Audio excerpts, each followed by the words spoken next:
Joko corporation Tenkasi பக்கம் மத்தாளம்பாறைங்கிற ஊரில் அந்த கம்பெனி இருக்குது.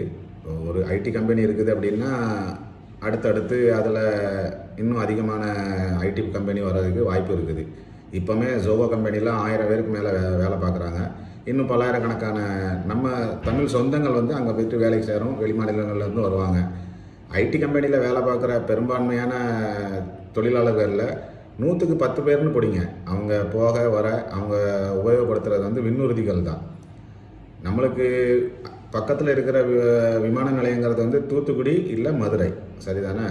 அப்போது தூத்துக்குடியிலேருந்து டைரெக்டாக அங்கே ஃபாஸ்டஸ்ட் ரூட்டாக போகிறதுக்கு நம்ம ஊரில் உள்ள ரோடை வந்து விரிவுபடுத்துகிறாங்க. இப்போ எங்கள் ஊர் மேலச்சவலில் ஊருக்கு வெளியில் விரிவுபடுத்தியிருக்கிறாங்க அந்த சாலையை.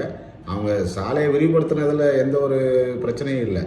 பத்தமடை பக்கத்தில் இருக்கிற ஒரு பெரிய குளம் நான் பார்த்துருக்குறேன். அந்த குளத்துக்கு நடுவிலோடி ரோடு போட்டிருக்கிறாங்க. பிராஞ்சேரி கோயிலுக்கு பின்னாடி விளைநிலங்கள் வயல்களுக்கு உள்ளோடி ரோடு போட்டிருக்கிறாங்க, சரிதானே?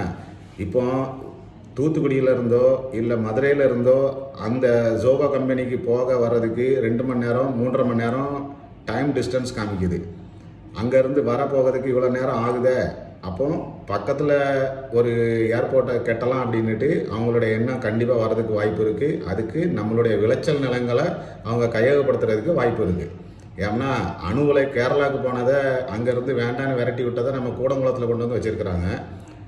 பரந்தூரில் விண்ணுறுதி நிலையம் வேண்டான்னு அங்கே உள்ள மக்கள் போராடி அதை வேண்டான்னு சொன்னதை அதை தூக்கி கொண்டு நம்ம ஒரு பக்கம் வைக்கிறதுக்கு வாய்ப்பு இருக்குது.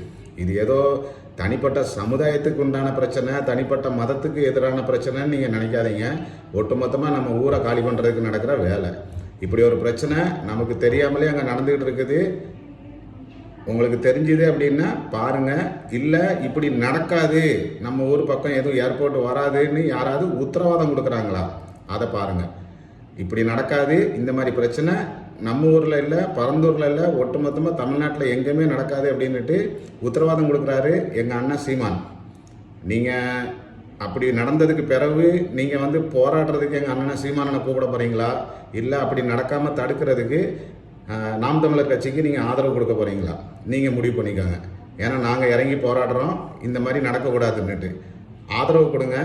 அப்படி ஒருவேளை உங்களுக்கு ஆதரவு கொடுக்குறதுக்கு மனசு இல்லை, எங்கள் மேலே நம்பிக்கை இல்லை அப்படின்னா குறைஞ்சபட்சம் நீங்கள் ஓட்டு போடும்போது ஓட்டுக்கு காசு வாங்காமலையோ இலவசம் எதுவும் வாங்காமலையோ நீங்கள் வந்து ஓட்டு போடுங்க.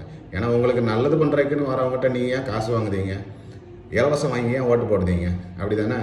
அந்த நினைப்பு உங்களுக்கு வந்துச்சுதுன்னா ஓட்டுக்கு கொடுக்குற காசு நீ எங்கேருந்து எடுக்கிற, எப்படி கொண்டு வந்து தார? ஏன்னா நம்ம உழைக்கிறோம், நம்ம கூட இருக்கிற அக்கம் பக்கத்தில் நம்மளுக்கு நம்மளுக்கு 5 பைசா 10 பைசா கொடுக்கறது இல்லை. அப்போது நம்ம ஓட்டுக்கு மட்டும் வந்து நம்மளுக்கு காசு கொடுக்குறான், இலவசம் கொடுக்குறான் அப்படின்னா அந்த காசு எங்கேருந்து வருது? அந்த கேள்வியாவது குறைஞ்சபட்சம் நீங்கள் கேளுங்க, சரியா? காசு வாங்காமல் இலவசம் எதுவும் வாங்காமல் நீங்கள் வந்து கண்டிப்பாக ஓட்டு போடுங்க. நம்ம ஊருக்கு யார் நல்லது பண்ணுவாங்கிறது பார்த்து பண்ணுங்கள்.